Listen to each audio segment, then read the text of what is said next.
Hello everyone, welcome back to the channel. Today we're going to be talking about something I've actually been thinking about a lot recently, mostly because it was a project that was assigned to me, but nonetheless, I've been thinking a lot about late 20th century multiculturalism, how it inspired a group of what Thelma Golden coined as post-black artists, and how Carrie Weems fits in to that whole thing.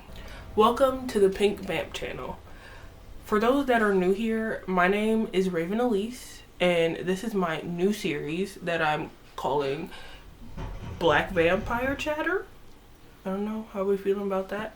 I am a multidisciplinary black female artist, and I'm interested in how media informs representations of blackness and how black people are perceived. I'm black. I make art about being black. So those perceptions inform my art practice, how my art practice is perceived, and how I perceive myself. I think that's really important.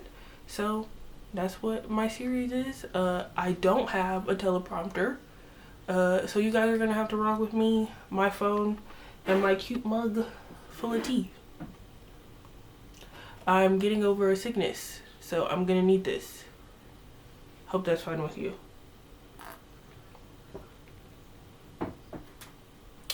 Today we will be discussing one of, if not the most, to me personally, influential photographers of the 20th and the 21st century, Carrie Weems, the iconic, the beautiful. She was born on April 20th, 1953. The second of 7 children to Carrie Polk and Marley. I don't know how to say that. Marlyle Weems. She had only been 11 for like a couple months, like 2-3 months before the Civil Rights Act of 1964 was passed, and at 16 she had her first and her only child, Faith C. Weems. This inspired her to start her own adult life. She moved to San Francisco.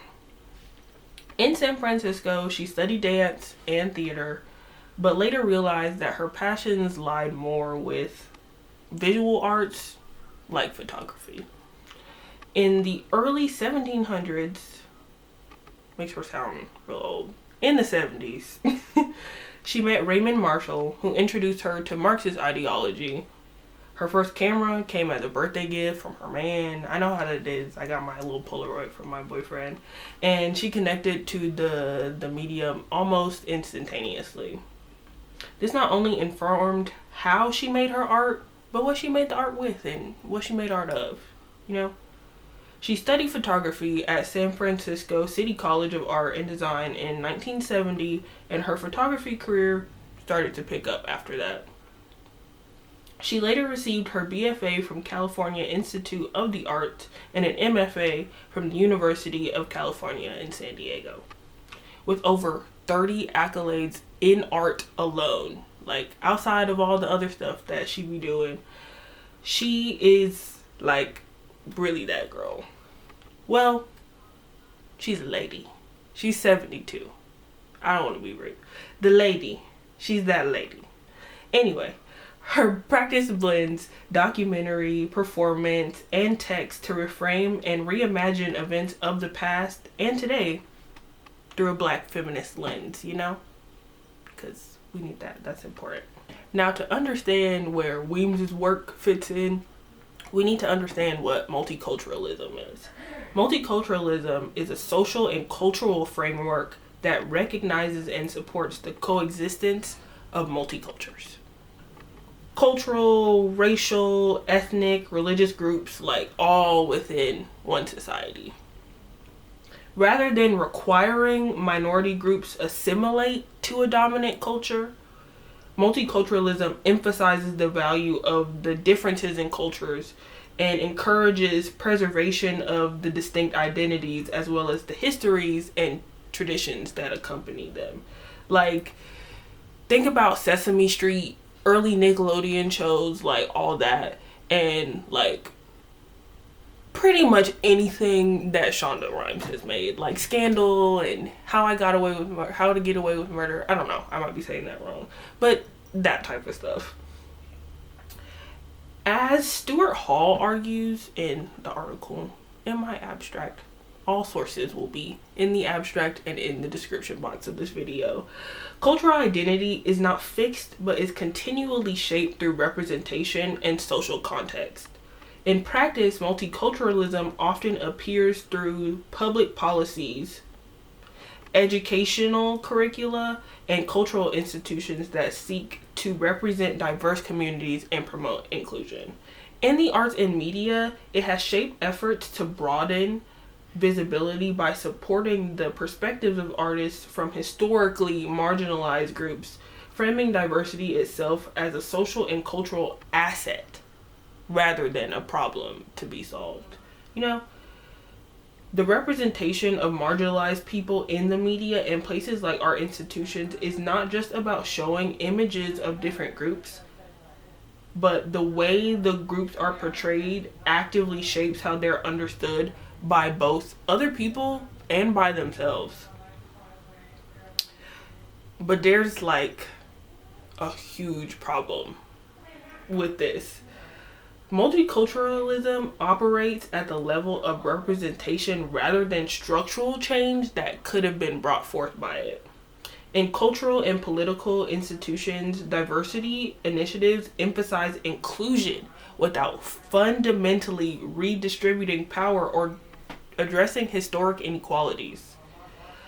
Bell Hooks, in her essay, Eating the Other, Desire and Resistance, in a greater work by her, argues that multiculturalism often fails to challenge systems of power because it instead turns cultural difference into something that is to be consumed and not understood. Multicultural frameworks allow the dominant white audience to enjoy appropriative racial difference as novelty or pleasure without having to engage with the historical implications of why these differences even exist. Marginalized identities become commodities to be sampled, while social and economic inequalities faced by those communities remain intact. Multiculturalism, in this sense, creates visibility without the accountability. They were treating us like quotas, you know, like not like people, but like little shows that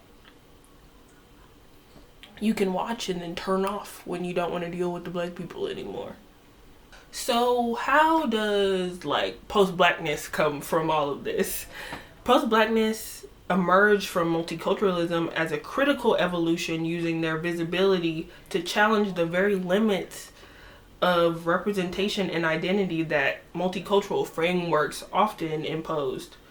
Multiculturalism emphasized inclusion and cultural pluralism, especially within institutions like museums and media industries.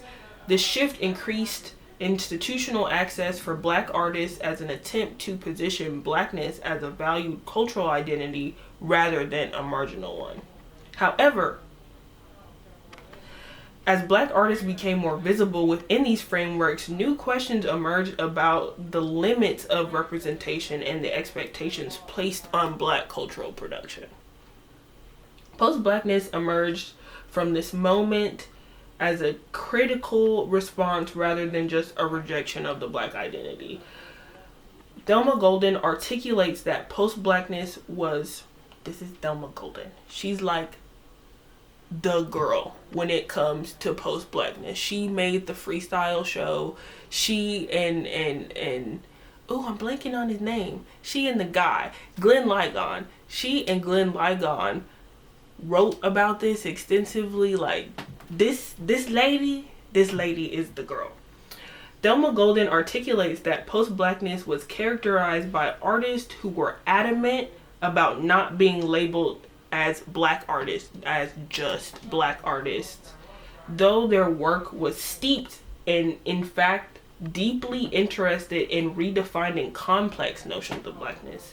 Multiculturalism's emphasis on diversity often encouraged institutions to seek recognizable recognizable, consumable expressions of cultural difference. In contrast, post-black artists use the access gained through multiculturalism to change the expectations and achieve more conceptual autonomy. They were like, oh, you're gonna pick me?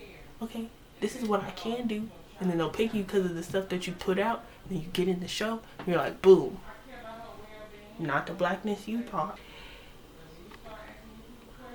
Rather than producing work that explained or illustrated black experience for a presumed dominant audience, post-black artists insisted on the complexities of self-definition. So, back to Carrie. Like, all of that will be important later. Remember that. Keep that in your noggin. We're going to come back to it. Now to Miss Weems, Miss Carrie Mae. We're going to start off with one of her earlier works, which is not Manet's type. I'm so bad at saying that. If I call him Manette, if I call him Manny, I'm sorry. I've been working on it, but it's hard. Not Manet's type in 1997. Not Manet's type is a series of photographic self-portraiture made to discuss the role of black women in the canon of art history. Weems poses herself in the mirror at the foot of her bed in a setting so intimate, while accompanying text names principal male artists like Edouard Manet and how these men understood black women. She directly confronts the implications of Manet's feelings towards the black female domestic figure present in his Olympia painting. You see, the little, it's giving mammy, you know.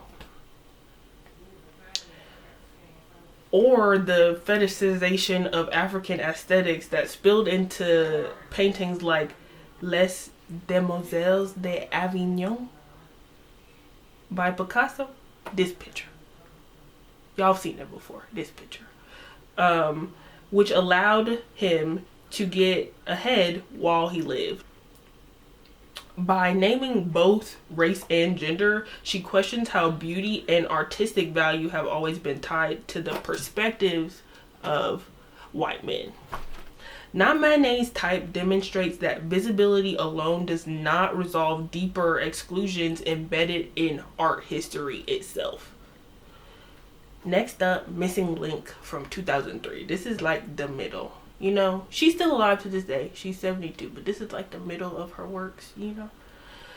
In Missing Link, Weems draws on the visual language of Mardi Gras traditions, particularly those rooted in black cultural performance, to complicate the history of racial classification and spectacle.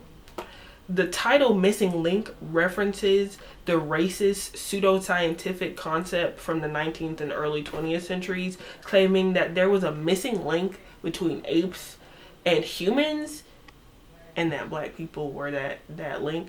And that quickly became a racialized concept used to justify the dehumanization of black people.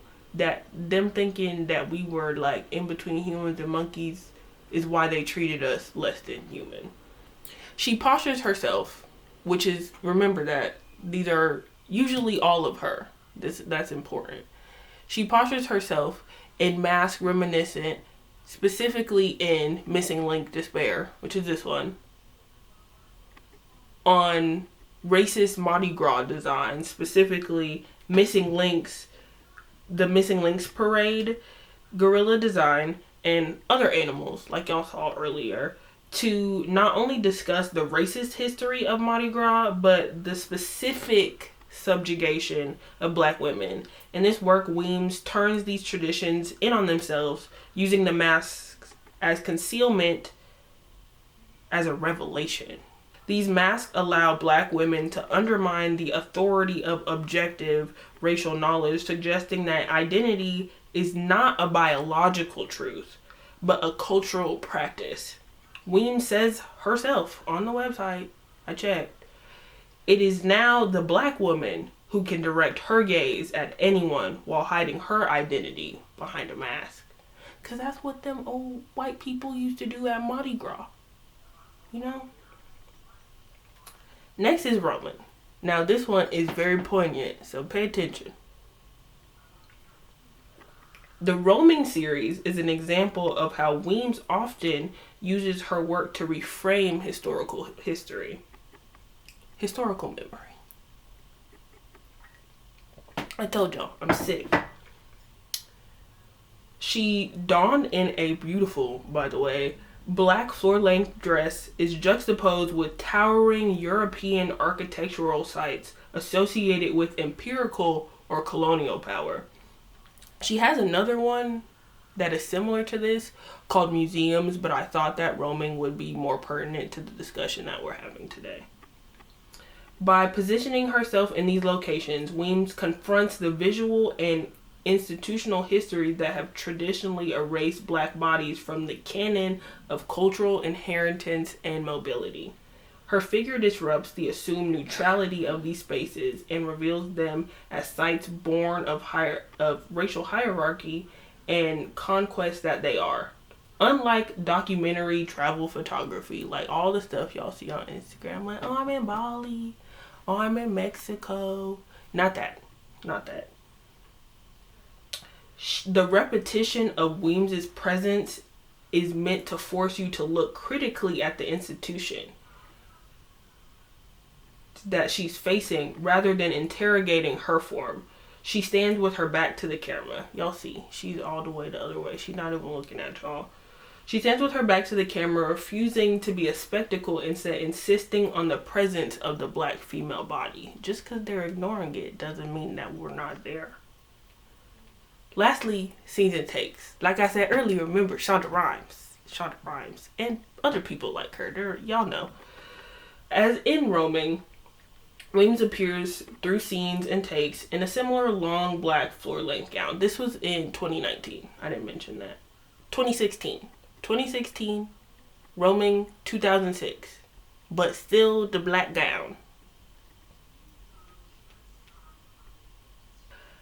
However, in this one, again, it's contemporary visual culture. The text that accompanies these photos takes us on a journey with a black woman as she tries to find her start in the movie, TV, film industry, whatever.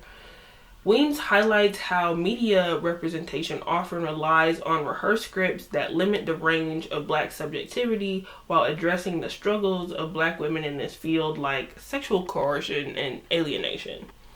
Rather than offering a singular character in the pictures, the figure of Weems is a stand-in for a collective experience, emphasizing how black women are meant to perform visibility without the power that goes along with it. Season Takes exposes the gap between visibility and agency and insisting that representation without control remains a form of containment. If they're telling you how you need to show up, are you really showing up? So you're probably asking me, what does all of this have to do with each other? You're talking about Carrie, you're talking about post-blackness, you're talking about multiculturalism. What do these things have to do with one another? And I'll tell you.